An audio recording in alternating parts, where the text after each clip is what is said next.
অধিবেশন 2.2 ড্রিল 1 বিভিন্ন পাসের মাধ্যমে টার্গেট স্থির করা। সময় 30 মিনিট।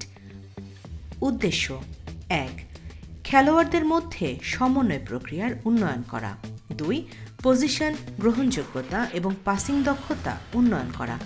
লক্ষ্য বল নিয়ন্ত্রণ দক্ষতা উন্নয়ন করা এবং থ্রোয়িং গতিপথ পরিবর্তন করে অন্য খেলোয়াড়ের কাছে বলটি পাস করতে সক্ষম হওয়া।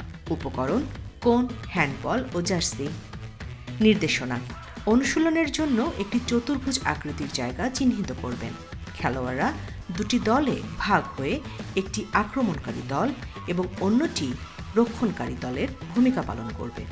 কিছু সময় পর পর কোচ দলগুলোর অবস্থান পরিবর্তন করবেন যাতে সবাই অনুশীলনের সমান সুযোগ পায়।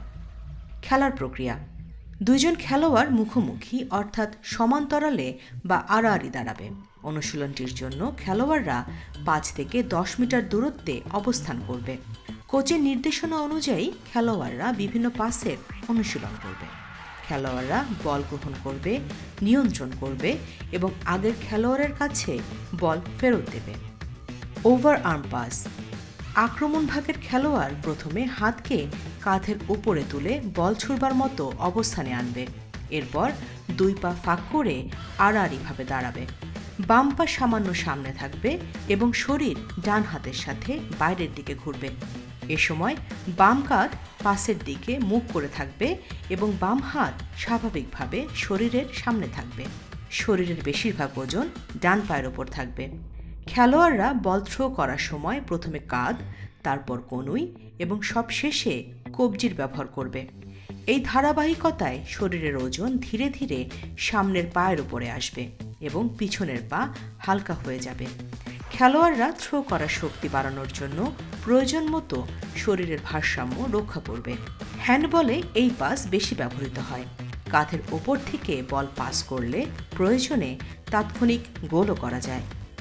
আন্ডার আর্ম পাস বিপক্ষ দলের খেলোয়াড় খুব কাছে থাকলে এই পাসিং কৌশল ব্যবহার করা যায়। এই পাসের সুবিধা হলো হাতের স্বাভাবিক অবস্থা থেকে বলটি পাস করা যায়। দৌড়ের মধ্যে বা দ্রুত আক্রমণের সময় একজন খেলোয়াড় সহজেই এই পাস ব্যবহার করতে পারে।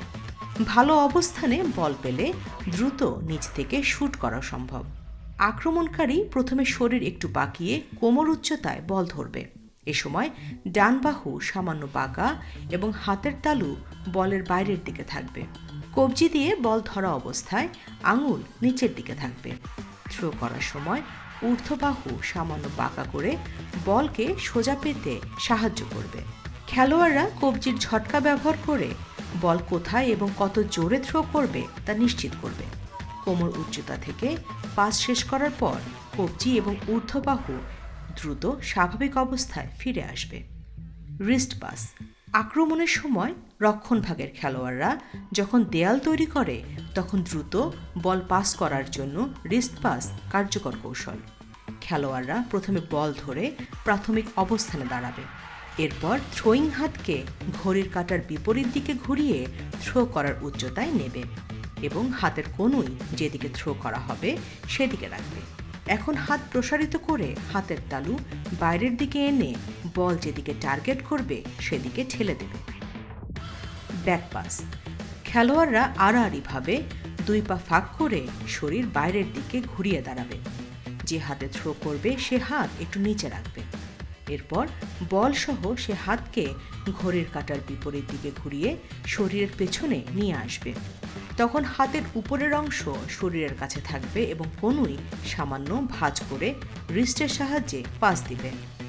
মাথার পিছন থেকে পাস উপর থেকে বল শুট করার সম্ভাবনা থাকলে খেলোয়াড় শরীরের পিছন থেকে ঘুরিয়ে মাথার উচ্চতায় এনে বল পাস করবে। খেলোয়াড়রা শুটিংয়ের সময় বাধা পেলে এই থ্রো শুরু করবে। এই পাসের জন্য 2 পা ফাঁক করে আড়াআড়িভাবে ঘুরে দাঁড়াতে হবে এবং যে হাতে থ্রো করবে সেই হাত কাঁধের ওপর মাথার উচ্চতায় রাখতে হবে। এরপর হাতের বল ঘড়ির কাঁটার দিকে ঘুরিয়ে বাহু ভাঁজ করে দ্রুত মাথার পিছনে আনবে।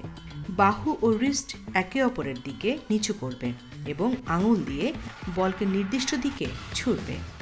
কোচ চর্চাগুলো করিয়ে বাঁশি বাজিয়ে অনুশীলন শেষ করবেন।